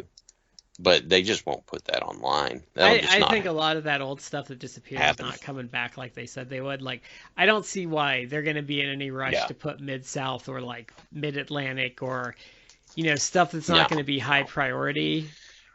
The stuff that Kevin Dunn says shouldn't be there because it didn't happen. Eating the stuff that's what I'm going to go with. How did people watch this? There's not a jump cut every 0.25 seconds? Well, I was going to go with his old statement of, people don't know who Terry Funk is. It's not like he was Wahoo McDaniel that worked up here in New York or something. It's like, people know who he is. It's like, no, people won't know who that is. He wasn't on our shows. It's like, the world's bigger than your damn shows, Bucky. So then, for our final topic of the night, I think this one is going to be a solemn topic for Matt and I because I don't know about you, Hang Matt, on, but hang I've been really Can I- disappointed in. Can I do a lead in here? Sure. I would like to congratulate Will Ospreay for winning the IWGP Divas title at the most Oh, recent that big belt's event. awful. Well, That's my one joke that I've got for so this. one of the things Meltzer goes off on, and I just hate it because I think he's dead wrong, is when he talks about how great Will Ospreay is. Like, I just don't see it. Like, he's been in some good matches, but like, I don't particularly find Will Ospreay to be that great. Will Ospreay, I would say, is a good worker. Will Ospreay, I would actually agree, has improved as a worker. I personally am not that big of a Will Ospreay fan because I feel a lot of his matches are actually kind of soulless to me. Yeah, But even I if agree you with disagree, that. even if you disagree with that, if you think like I'm way off base, one of the things that he does a lot, which really frustrates me, and Ricochet was very guilty of this, and I've actually complained about this before. It's like there's a lot of unnecessary flourishes, which I understand you do things to like add some flair or some like pizzazz or whatever, and maybe you do it to pop the crowd, but it can also get just too like extravagant and up your own ass. It's like He that's the thing. can't do. It's like what really bothers me about him is like what you're saying is like he can't do like just a vertical suplex. He has to do like a vertical suplex where he like flips and like then Yeah. and all this other stuff. But the other thing he really does that upsets me is he's really bad about shouting his spots before he does them Mm. because he thinks that like is a character. Yeah. What I'm talking about, it's like okay, he might do like some dive out, like the guys out on the outside. He may do like a plancha or something, a tope con heel, some sort of dive onto the guy from the outside. It's like he might, and Ricochet again will do this sort of thing, or at least he used to. It's like, okay, let me stand in the middle of the ring and do like this pose where I'm just like throwing my hands in the air and like, oh, the drama, building up the drama, and then he runs to the ropes and does it. It's like, okay, it's a little too much. It's a little too much, and it's so much of that, and it's like, okay, just please, for the love of God, dial it down. But that's partly my personal thing about Will Ospreay. The thing I have with Meltzer, and I like Meltzer, but this is why we've always kind of said on this podcast, it's like if Meltzer gives a match a high rating, it's like you should just take that with a grain of salt. Meltzer has been watching wrestling, has been a fan of wrestling probably like 40 years or something. He's not completely off base. If Meltzer at least tells you a match is good, it's probably a good match. Don't get too hung up on star ratings per se. And Meltzer's had a style he's preferred like all through the Observer newsletter. That's why when people get upset about like his star ratings, like if you actually go back to the 80s and like read what he was saying, or he grew up in San Francisco, which was like Pepper Gomez and Ray Stevens, and like Ray Stevens doing like crazy shit for the time, like jumping, and like we watched that one where they were like doing that gimmick with Pepper Gomez and his cast iron stomach, and guys were like jumping off of a ladder and like kneeing him in the stomach and stuff. So yeah, he came up in a work rate promotion, and if you read through his writings, like the stuff he's super into now is an evolution of the style he's always liked, and I don't know why people get so bent out of shape about that. Yeah. He has preferences. He has preferences and biases. The problem I have specifically with Will Ospreay is and this was like going back a couple of years. It wasn't even like now, which you could. It was about 2 years ago where I think his really nauseous overpraise of Ospreay started. You could argue like I would not agree with this if you said it about it now, but now at least like Will Ospreay has had 2 more years of improvement. He's now like a world champion. Like you could try and sell an argument now, but I mean, like a couple years back, Meltzer was making the argument on Twitter like completely not ironic, like he was being dead serious, arguing that Will Ospreay at that point was better than any version that has ever existed of Shawn Michaels. And I'm not even the biggest Shawn Michaels fan. I liked him probably when he came back in like the early 2000s. Was probably like my favorite version of Michaels. But I think Michaels is a good worker. Like I would put him as a very good worker in the last like one of the better American workers of the last, say, like 25 years. But I think that's complete horseshit. It's like Will Ospreay is in no way in the same league as Michaels. No, he's not even in the same league as, like, I wouldn't even put him currently. I mean, let's go back here because AJ's dropped off, but like that really top tier of WWE worker that's out there right now and has been permeating their like top card for the last 5 years. He's not even as good as any of those guys. Well, if you want to just keep it, the New Japan, like I wouldn't even put him as good as someone like Tomohiro Ishii. No. Ishii. And like I'll admit, like with Cody, I was wrong when he first like went on his own, but he actually put the work in and got better. Whereas like Ospreay, I think's gotten better, but like he's still. Like, I didn't even like the match he had with Kota Ibushi from Wrestle Kingdom, like, a couple years ago. And, like, we talked about that. Everything Ibushi does. So that wasn't Ibushi that was the problem. It was Ospreay. That's why I got what I said a minute ago, soulless. Because it's like, we reviewed that, and my critique at the time was like, this was probably one of the best matches that I absolutely felt for, because technically it was a good match. I just didn't like it at all. He's a video game wrestler. I would have ranked it in the lower half of the matches for that Wrestle Kingdom. Shad, I cut you off like 3 minutes ago. I was just going to say, my understanding is, and I'm probably simplifying this far too much, but Meltzer's a work rate mark, which is kind of what Brad said. He likes to see people do cool stuff, and I can't blame him. It's cool to see people do cool stuff. And I think people need to realize too, though, when Meltzer grew up, you were highly influenced by the type of wrestling you grew up with, and he grew up with Bay Area wrestling, which was Ray Stevens, who was like the work rate guy of like the 60s and 70s. And probably Pat Patterson. And we saw Pat Patterson, like, so. So he's going to be a work rate guy because he grew up with a work rate promotion. Yeah, and I used to be a work rate mark. But as I've gotten older, I've kind of realized that, number one, I'm hamstringing myself by hanging up on that because I'm missing out. I'm missing out on a lot by not, by leaning into it so hard. And on the other hand, it's like you said, you can have a match where everything is done in a technical sense, it's done correctly. Great. But that's been, at least in the past, that's been an issue I've had with some Japanese stuff that people have sent me, because I guess I was in my work rate phase and they sent it to me, but even then it still didn't grab me the same way. And so I was like, wasn't it? We said this earlier, wrestling is storytelling. Wrestling is a morality play. It's good versus evil.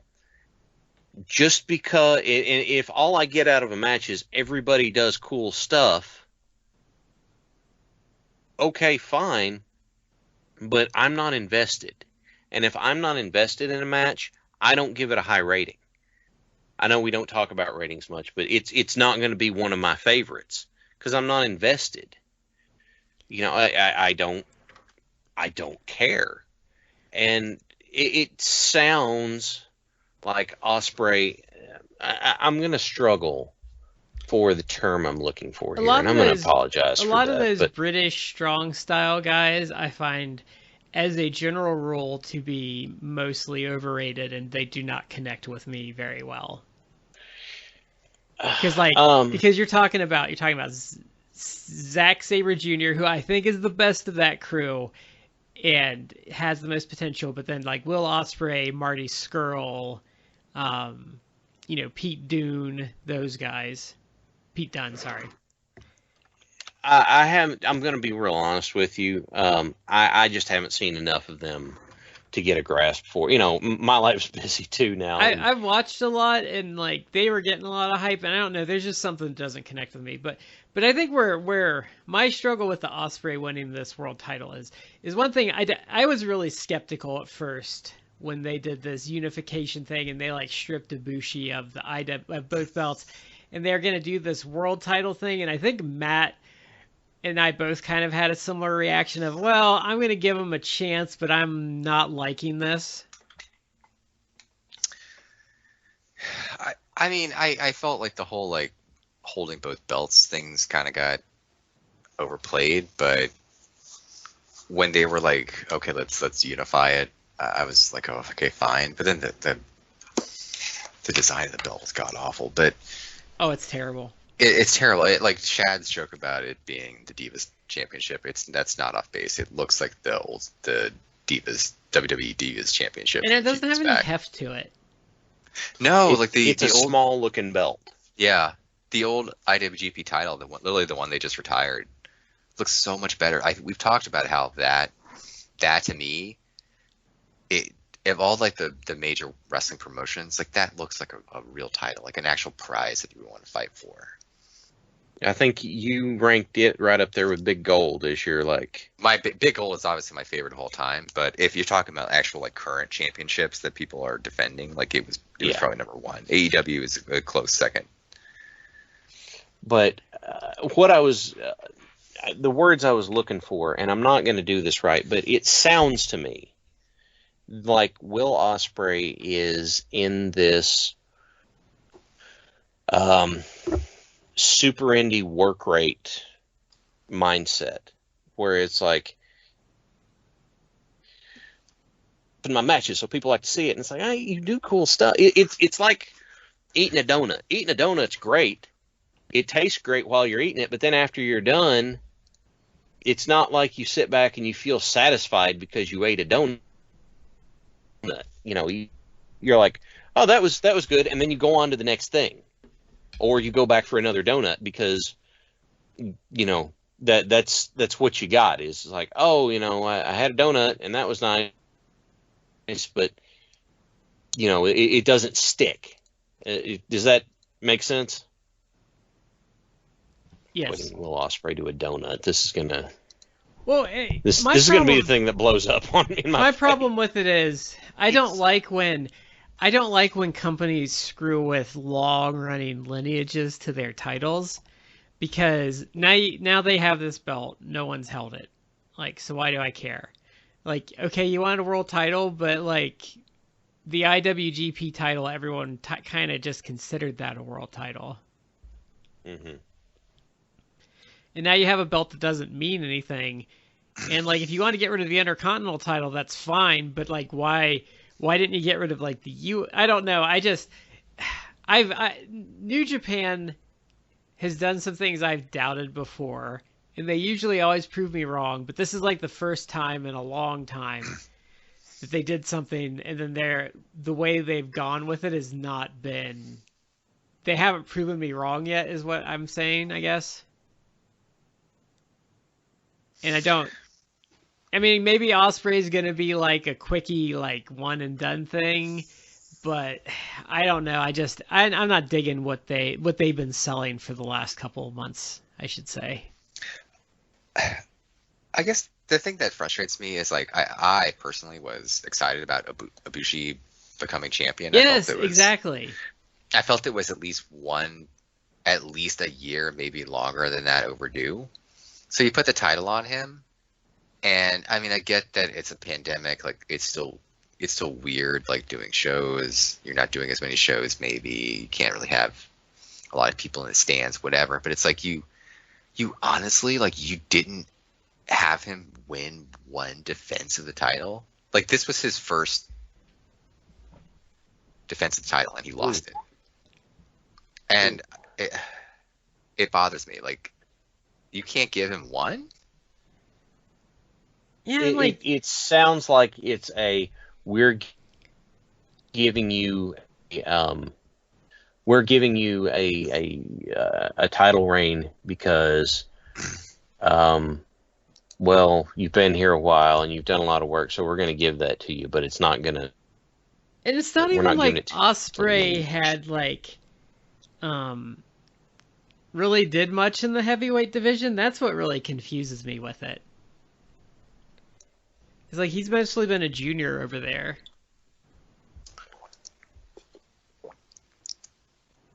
I don't know. I'm kind of separated out on this, but from what you're just, you remember watching Nitro and you would have some cruiserweight guys who would do some stuff that would look cool, but then they never really seemed to go anywhere. Yeah. From what you're describing, that kind of sounds like Osprey. No, he's a little better than that. Like he's not. Okay. He's not terrible. Like he's been in like they are legitimately good matches. Like he's just a flavor that doesn't really strike me. And I think he has a lot of flaws that get overlooked. But he's not terrible. A year ago, Will Ospreay is not better than any version of Shawn Michaels. That's happening. No, but Look, I mean, there was a long stretch where I didn't like Shawn Michaels at all because of how he treated people and that sort of stuff. And then Matt mentioned his return run. I really liked his return run. He's putting people. He's doing business. He's not having to win every damn thing. That's what it was a really good run. He was doing really good work, and he was also incidentally really good at getting people engaged. Like, okay, I'm coming around on it, but no, I can say no, dudes. I don't understand how someone that Ric Flair holds as a peer, you're going to say that this dude who's Ospreay's in his mid-late 20s, you're going to say that Ospreay is better than any version of him? Come on. That you got your mark flag out there, man. That don't work. It's one, again, I hate to keep harping on that specific example, but it still bothers me like 2 years in.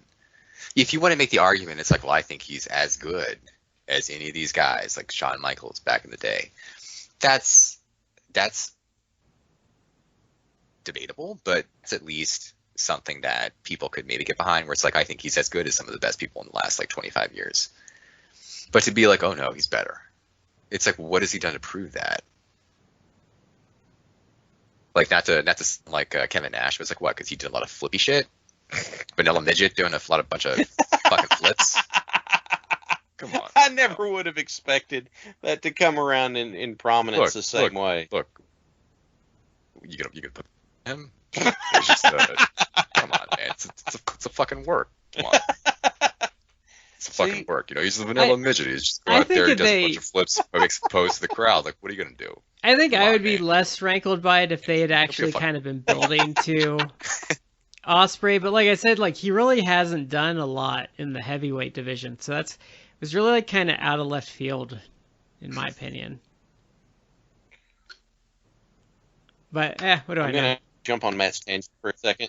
I'm gonna jump on Matt's tangent for just a second, but I find Kevin Nash actually kind of fascinating to listen to, with the caveat when he's not talking about himself. Yes, because then I can't believe, like, the only thing that I will get on with on that is when Nancy Grace had him on and he just absolutely blistered her, because it'd be a real risky move to lie about something there's videotape footage of. But if Nash is talking about somebody else and he's not involved in it, like nobody else is involved in it, he's telling a story about other people that he's not involved with, it's like, okay, he's an entertaining guy. He's a good story. Like, okay, I get it. But then he's like, well, then it's, I was doing this thing with Scott, and I'm immediately like, yeah, sure you were, Nash. Yeah, tell me about how you were the biggest badass, or tell me about how you most miss it, or something like that. Like, my skepticism immediately shoots through the roof.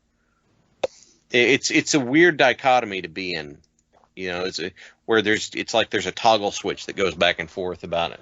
It's like, oh, I'm engaged and I'm interested in something out.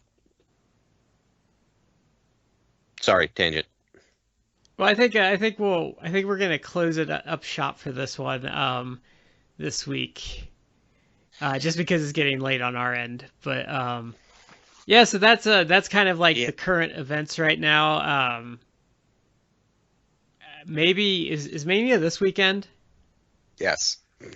Are either of you guys watching it, or do any of us even have Peacock? Because I do not.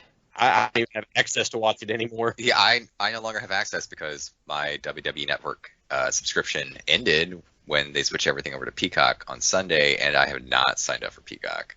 Okay. I am not signing for Peacock. I don't want to. Yeah, that's screw that. I might down the road, and I kind of am interested in seeing some of Takeover, but I don't think I'm going to do it. There's nothing. I don't even really know what's on the Mania card. I know Reigns, Daniel Bryan, and Edge are, and then McIntyre and Lashley. But past and Sasha and Bianca. But that's really all I know that's on the cards. Oh, you mean you're not hanging on every word of versus Bad Bunny? To give credit, though, Bad Bunny is a guy who seems to have been a fan his whole life, and he's like apparently working really hard to make this a doable thing. So you know what? Props to him. No, I love it. You know what? He can be fine, but he's involved with The Miz, which is automatically I don't pay attention to it because The Miz is terrible. I don't personally care about that at all, about his match or anything at all. The one thing I will give him credit for, and people have noted this on social media, he has 37 million people that follow him on IG or whatever. Yeah. Which is far and away by factors of 6, multipliers of 5 or 6. Yeah. The more followers than anyone the WWE. Someone like Sasha Banks has 5-something million people who follow her on IG. I mean, I follow her on IG for the very specific reason she's very pretty, and she posts a lot of photos of her looking really attractive.